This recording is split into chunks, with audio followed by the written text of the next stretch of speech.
Hello everyone. तो स्वागत है आपका आपके अपने डिजिटल प्लेटफॉर्म लाइव स्मिथ पर। मैं हूं आनंद द्विवेदी और आज हम लोग जिस चैप्टर को पढ़ने वाले हैं वह चैप्टर है इंडियन कॉन्स्टिट्यूशन। इंडियन कॉन्स्टिट्यूशन का आज का जो लेक्चर होगा वो तीसरा लेक्चर होगा, जिसमें हम लोग पढ़ने वाले हैं efforts made by government. Dear students, जैसा कि आप जानते हैं हमारे समाज में बहुत सारे लोग ऐसे भी हैं जो हमारे समाज के मुख्य धारा से कहीं ना कहीं अलग हैं, यानी उन्हें वो सभी लाभ नहीं मिल पाए हैं जो उन्हें मिलना चाहिए, जो मेजॉरिटी लाभ उठा रहा है। तो हमारे कॉन्स्टिट्यूशन में क्या कोई ऐसा प्रोविजन है जिसका इस्तेमाल करके जिसके तहत उन लोगों का भी मदद किया जा सके, उन लोगों के सोशल स्टेटस को, उनके इकोनॉमिक स्टेटस को, उनके एबिलिटी को बढ़ाया जा सके ताकि बाकी लोगों की तरह वो भी डेवलप कर सकें। तो आइए देखते हैं गवर्नमेंट ने कौन कौन से स्टेप लिए हैं उन लोगों के लिए। सबसे पहले बात करते हैं कि हमारे समाज में वे कौन से कैटेगरीज के लोग हैं जो पिछड़े हुए हैं। यहां पर आपको कुछ कैटेगरीज दिखाई गई है। इसमें सबसे पहले ऊपर आता है एससी। एससी का मतलब है शेड्यूल कास्ट। शेड्यूल कास्ट एक दूसरा वर्ग है जिसको हम कहते हैं एसटी। दूसरा वर्ग है एसटी और तीसरा वर्ग है ओबीसी।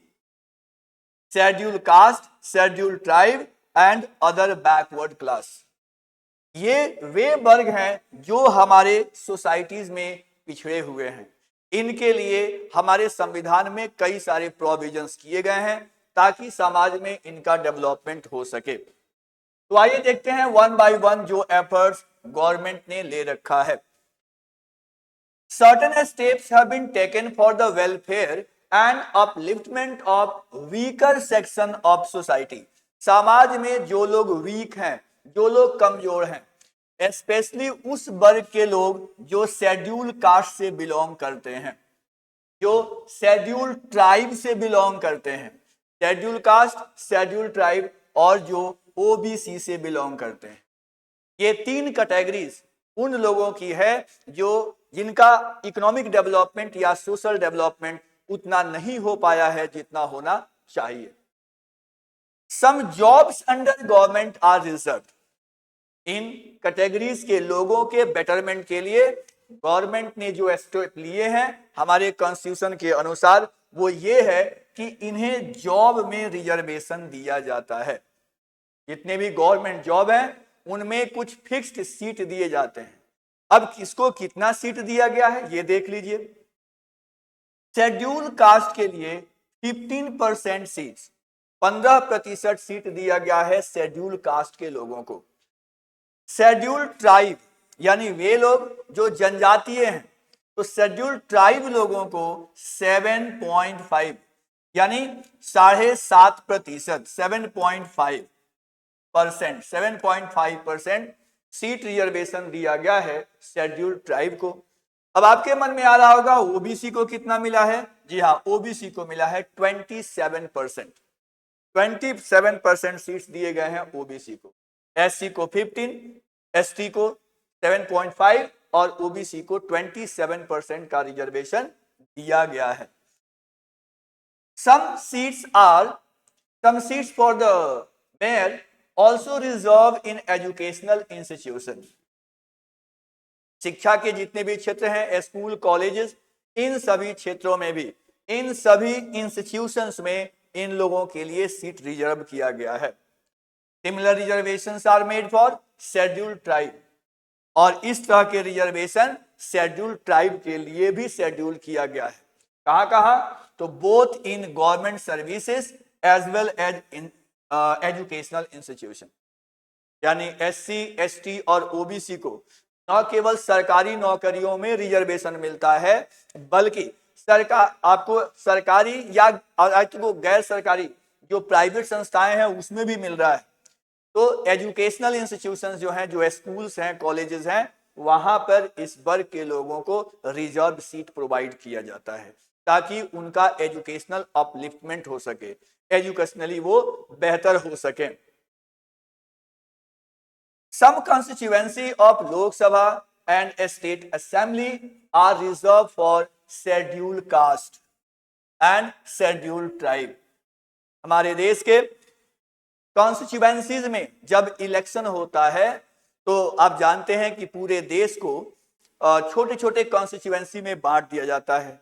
जैसे लोकसभा की हम बात करें तो 543 कॉन्स्टिट्यूएंसीज हैं। 543 कॉन्स्टिट्यूएंसी में हमारा देश बटा हुआ है। तो इनमें से कुछ सीट्स रिजर्व कर दिया गया है एससी के लिए, कुछ एसटी के लिए। इस तरीके से इन्हें रिजर्वेशन दिया गया है फ्रॉम दीज कंस्टिट्यूएंसीज, यानी जो कंस्टिट्यूएंसी रिजर्व किया गया है वहां से सभी लोग इलेक्शन में खड़े नहीं हो सकते हैं। वहां पर केवल वही वर्ग चुनाव में खड़ा हो सकता है जिसके लिए वो सीट रिजर्व है। जैसे आप जो यहां मैप देख रहे हैं, इस मैप में जनरल के लिए जितने व्हाइट एरियाज हैं ये सभी जनरल सीट है, यानी यहां पर कोई भी इलेक्शन लड़ सकता है, कोई भी। लेकिन जिसको ग्रीन से दिखाया गया है, ग्रीन कलर से जिसको दिखाया गया है, ये जितने आप हरे हरे स्पॉट्स देख रहे हैं ये वे कॉन्स्टिट्यूएंसी हैं जो रिजर्व हैं किसके लिए, एससी के लिए। हरा वाला जो पार्ट है ग्रीन, जो ग्रीन वाला जो हिस्सा है, ग्रीन वाला जो हिस्सा है, जो ग्रीन वाला हिस्सा है ये मैं बड़ा अक्षर में लिख दे रहा हूं। ग्रीन वाला जो पार्ट यहां दिखाया गया है ये किसके लिए है, तो एससी के लिए है, यानी शेड्यूल्ड कास्ट के लिए ये सीट रिजर्व किया गया है। वहीं जो लाइट ग्रीन दिया गया है, लाइट ग्रीन कलर से दिखाया गया है, ये रिजर्व है किसके लिए, तो एसटी के लिए, एसटी। तो इतने रंगीन जो मैप आप देख रहे हैं ये रंग रिप्रेजेंट करता है, ये कलर रिप्रेजेंट करता है, ये एरिया रिजर्व कॉन्स्टिट्यूएंसी है। मतलब हमारे पार्लियामेंट में भी जाने वाले लोग रिजर्वेशन के माध्यम से जाते हैं। और ये प्रोविजन इसलिए लाया गया है क्योंकि समाज के उन लोगों को भी प्रतिनिधित्व का मौका मिले, रिप्रेजेंटेशन का मौका मिले जो इससे वंचित रहे हैं। यदि इन्हें ओपन इलेक्शन में अगर उतारा जाएगा तो मोस्टली चांस है कि वो जीत नहीं पाएंगे, इलेक्शन नहीं जीत पाएंगे, तो फिर उनका रिप्रेजेंटेशन हमारे पार्लियामेंट में कम हो जाएगा। तो समाज के सभी वर्ग के लोगों को सही मात्रा में प्रोपोर्शनली भागीदारी मिल सके, इसलिए रिजर्वेशन का कंसेप्ट लेकर के आया गया है और ये हमारे संविधान के तहत लाया गया है। तो आई होप आपको अच्छी तरह से ये समझ में आ रहा होगा। चलते हैं आगे। Some constituency of Lok Sabha and state assemblies are reserved for scheduled caste, scheduled tribe, and from these constituency only these people can contest election. समझ चुके हैं आप। Coaching and training for various competitive examination are provided to improve representation of SC, STs in various service. अलग अलग संस्थाओं में SC और STs के लिए कोचिंग की व्यवस्था की जाती है, ट्रेनिंग की सुविधाएं दी जाती हैं। कॉम्पिटिटिव एग्जामिनेशन में भी इन्हें मौका मिल सके, इसके लिए पर्याप्त प्रयास किया जाता है। So providing text book to schedule caste के लोगों को टेक्स्ट बुक प्रोवाइड करना, शेड्यूल ट्राइब्स के लोगों को बुक्स प्रोवाइड करना। जो स्टूडेंट्स हैं एससी एसटी जो गरीब हैं प्रायः वो बुक परचेज नहीं कर सकते हैं, इन लोगों को बुक भी मुफ्त में प्रोवाइड किया जाता है। ये इंजीनियरिंग, मेडिकल कोर्सेस, ये सारी चीजें ऐसे स्टूडेंट्स को सब्सिडी पर या मुफ्त में ऐसे संसाधन इन्हें दिए जाते हैं ताकि समाज में इनका भी डेवलपमेंट हो सके। फिर बात करते हैं scholarship and passage grants for higher education abroad. अगर इन्हें जाना है विदेश, अगर ये चाहते हैं, अगर एससी एसटी ओबीसी के लोग अगर विदेश जाकर पढ़ना चाहते हैं तो उसके लिए भी स्कॉलरशिप की योजनाएं हमारी सरकार देती है। और इस तरह से कई स्टेप लिए जाते हैं जो जरूरी हैं उन वर्गों के लिए जो हमारे समाज में अभी पीछे हैं। Construction of hostel for providing residential facilities for SC and ST girls studying in schools, colleges and universities. जो बच्चे, लड़के या लड़कियां जो SC, ST और OBC से बिलोंग करते हैं, SC, ST, OBC से बिलोंग करते हैं, इन बच्चों को रहने के लिए हॉस्टल फैसिलिटी प्रोवाइड की जाती है। क्योंकि इनके पास उतने पैसे नहीं होते तो ये ऑफकोर्स रेंट पे करके नहीं रह सकते हैं, तो उनके लिए स्पेशल हॉस्टल बनाकर रखा जाता है और इन्हीं समुदाय के लोगों को वह हॉस्टल फैसिलिटी प्रोवाइड की जाती है। कहां कहां? स्कूलों में यह सुविधा उपलब्ध है, कॉलेजेज में यह सुविधा उपलब्ध है, यूनिवर्सिटी में यह सुविधा दी गई है। तो ये तमाम फैसिलिटी दी जाती है SC, ST और OBC के लोगों को, ताकि उनके बच्चे भी पढ़ लिख सकें और हमारे देश के एजुकेशनल डेवलपमेंट में उनकी भागीदारी भी हो सके। Now most of the above provisions are common to both scheduled caste and scheduled tribe. जो सुविधाएं शेड्यूल कास्ट को दी जाती हैं वो शेड्यूल ट्राइब को भी दी जाती हैं। Now launching vocational training in tribal areas. जहां ट्राइबल पीपल रहते हैं, ट्राइबल एरिया में, वहां पर वोकेशनल ट्रेनिंग दी जाती है। वोकेशनल ट्रेनिंग का मतलब है ऐसा कार्य जिससे करके हम कोई ऑक्यूपेशन कर सकते हैं, अपने लाइवलीहुड को अर्न कर सकते हैं, अपनी जीविका चला सकते हैं।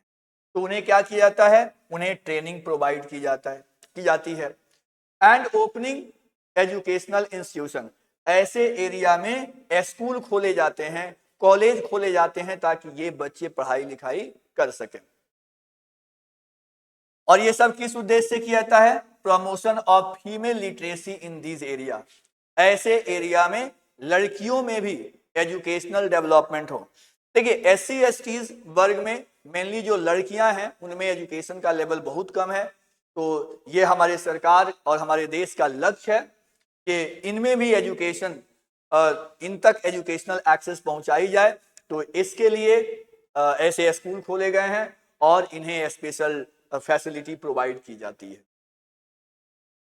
No person belonging to scheduled caste, scheduled tribes, no person belonging to scheduled caste and scheduled tribe can be prevented from entering restaurant. आप जानते हैं कि आजादी के बाद से ही अनटचेबिलिटी को खत्म कर दिया गया है, तो छुआछूत की भावनाएं अगर कोई करता है तो वो तो क्राइम है, उसे जेल जाना पड़ेगा। तो ये सब समाप्त किया गया है। तो इसके बावजूद भी अगर कोई किसी SC और ST को, किसी SC या ST को रेस्टोरेंट में जाने से रोकता है, होटल्स में जाने से रोकता है, टेम्पल्स में जाने से रोकता है, या किसी पब्लिक प्लेस पर जाने से रोकता है, इन सुविधाओं का लाभ उठाने से रोकता है, तो उस कंडीशन में कानूनी कार्रवाई होती है। यानी कोई भी व्यक्ति इस तरह के स्टेप नहीं ले सकते। अनटचेबिलिटी इज कंप्लीटली बैंड, पूरी तरह से बैन है, और निसंदेह एक आइडियल सोसाइटी में ऐसा नहीं होना चाहिए। आप खुद सोचो बच्चों कि इस धरती पर जितने इंसान पैदा हुए हैं, क्या डिफरेंस है उनमें, क्यों जातिवादी बातें होती हैं? निसंदेह कास्टिज्म की बातें नहीं होनी चाहिए। सभी इंसान एक समान है, सभी के अंदर एक समान ब्लड है, सभी के पास एक समान शरीर है। यानी ये डिफरेंस क्यों? हम सभी को समानता के आधार पर रहना चाहिए। हमें किसी के साथ भी ऊंच नीच का व्यवहार नहीं करना चाहिए। ऑल आर इक्वल, ईश्वर ने सबको बराबर बनाया हुआ है, तो ये भेदभाव नहीं होने चाहिए। तो अनटचेबिलिटी बहुत बुरी बात है, वो नहीं होना चाहिए, और संविधान भी इसको रोकता है। इंडियन कॉन्स्टिट्यूशन बैन करता है इस तरह की घटनाओं को, और ऑफ कोर्स ये SC, ST वर्ग के लिए बहुत जरूरी है जो कि कदम उठाया गया है। Now, they cannot be denied the use of public wells and tanks. Public well का मतलब होता है कुआं, ऐसा कुआं जो पूरे समाज के लिए बना हो, जो कम्युनिटी के लिए बना हो। तो अगर कम्युनिटी के लिए ऐसा बना हुआ है तो उस पे किसी SC या ST को या किसी भी व्यक्ति को उसके एक्सेस को रोका जाए तो ये अपराध है। कोई व्यक्ति इसे रोक नहीं सकते। कोई तालाब है, उसको यूज करने से किसी के द्वारा रोका नहीं जा सकता। अगर ऐसा है तो ये इलीगल है और इस पर कानूनी एक्शन भी होते हैं। public health center and clinics have been established in rural and tribal area. जहां पर SC/STs के लोग रहते हैं, ट्राइबल एरिया है, उन सभी जगहों पर भी पब्लिक हेल्थ सेंटर, यानी इनका इलाज हो सके, इसके लिए SC लोगों का इलाज हो सके, ST लोगों का इलाज हो सके, इसके लिए वहां हॉस्पिटल की व्यवस्था की गई है, क्लिनिक खोले गए हैं, दवाएं इन्हें समय से मिल सके, इन सब की व्यवस्था सरकार के द्वारा की जाती है। और ये सारे प्रोविजंस जो हैं कॉन्स्टिट्यूशनली बनाए गए हैं, ये अधिकार उनका बनता है, क्योंकि हमारे समाज में कॉन्स्टिट्यूशन कहता है कि जो पीछे हैं, जो समाज के मुख्य धारा से छूट गए हैं, उन सभी लोगों को वो सारी फैसिलिटी दी जानी चाहिए, ताकि वो भी हमारे विकास का हिस्सा बन सके, उनका भी डेवलपमेंट हो। और आप जानते हैं, देखिए, हर व्यक्ति का डेवलपमेंट होगा ना, तब देश का डेवलपमेंट होगा, ये बहुत जरूरी है। केवल एक ही वर्ग का डेवलपमेंट हो, बाकी पीछे रह जाएं, तो क्या इससे हमारा देश डेवलप होगा? बिल्कुल नहीं होगा। इसीलिए स्पेशल प्रोविजंस किए गए हैं इन समुदाय के लोगों के लिए, ताकि इनमें भी वो डेवलपमेंट हो सके। तो आपसे एग्जाम में पूछा जाएगा, आपसे ये क्वेश्चन किया जाएगा कि what steps have been taken by government, और व्हाट स्टेप्स और what provisions are laid in Indian constitution for the betterment of SC, STs और OBC और those who are in backward classes. तो आपको ये सारी चीजें लिखनी है। तो हमने बात की पब्लिक हेल्थ सेंटर और क्लिनिक खोले गए हैं। Separate welfare departments have been set up. इस वर्ग के कल्याण के लिए, इनके वेलफेयर के लिए सेपरेट वेलफेयर डिपार्टमेंट बनाए गए हैं। अलग अलग स्टेट्स में ये ऐसा किया गया है, हर राज्यों में डिपार्टमेंट बनाए गए हैं जो SC/STs के मुद्दे को देख सकें। यूनियन टेरिटरीज में भी ये फैसिलिटी प्रोवाइड की गई है। And these all things are done to protect and promote their interest। तो लोगों के हित के लिए, यानी जो आरक्षित वर्ग के लोग हैं, जो पिछड़े वर्ग के लोग हैं, उन सब के हित के लिए ये फैसिलिटी प्रोवाइड की गई है। तो ये बहुत ही जरूरी है, क्योंकि आजादी के इतने लंबे समय के बाद भी आप कह सकते हैं कि आज लगभग 75 ईयर्स से अधिक का समय निकल गया हमारी आजादी के बाद। इसके बावजूद भी हमारे देश में अगर गरीबी एग्जिस्ट करती है, इसके बावजूद भी हमारे देश में एजुकेशनली हम बैकवर्ड हैं, इसके बावजूद भी अगर अनएम्प्लॉयमेंट है, तो निसंदेह हमारे देश के लिए यह बहुत शर्म की बात है। तो हमें इन सब के डेवलपमेंट की बात करनी चाहिए, और निसंदेह सरकारों को ऐसे स्टेप लेने चाहिए जो समाज से जो वंचित लोग हैं उन्हें भी इनका पूरा भरपूर लाभ मिल सके। और वो लाभ आप यहाँ देख रहे हैं कि कौन कौन से ये बेनिफिट्स गवर्नमेंट दे रखी है। तो ये था स्टूडेंट्स आपका चैप्टर, जिसमें हम लोगों ने पूरे कॉन्स्टिट्यूशन को डिटेल्स में पढ़ा। इंडियन कॉन्स्टिट्यूशन, इसके अंतर्गत उसके फीचर्स क्या क्या हैं, हमने ये जाना। फिर हमने देखा कि फंडामेंटल राइट्स हमें कौन कौन से दिए गए हैं। फंडामेंटल राइट्स के बाद हम लोगों ने फंडामेंटल ड्यूटीज को पढ़ा, और उसके बाद हमने जाना कि हमारे समाज से जो वंचित लोग हैं, यानी SC, ST और OBC हैं, ये इनके डेवलपमेंट के लिए हमारे कॉन्स्टिट्यूशन के द्वारा और हमारी सरकारों के द्वारा कौन से स्टेप लिए जाते हैं। तो ये था आपका चैप्टर इंडियन कॉन्स्टिट्यूशन। मुझे उम्मीद है कि आपने बहुत अच्छे से इसको समझ लिया होगा। अगर एक बार में नहीं समझ में आए, आप वीडियोस को 2 बार 3 बार देखिए, जरूर समझिए। लेकिन अगर आपको फिर भी कोई डाउट रहता है, तो आप लाइवस्मिथ ऐप के डाउट सेक्शन में जाकर के क्वेश्चन डालिए, वहां आपको रिप्लाई मिलेगा। अगर आपने अब तक लाइवस्मिथ डाउनलोड नहीं किया है, तो इसको डाउनलोड कर लीजिए, क्योंकि सारे नोट्स, सारे वीडियो, सारे PPT सीक्वेंस में वहां पर अवेलेबल आपके लिए हैं। तो आप इसे डाउनलोड कीजिए और इसका लाभ लीजिए। तो आज का क्लास हमारा यहीं पर स्टॉप होता है। Thank you very much, bye.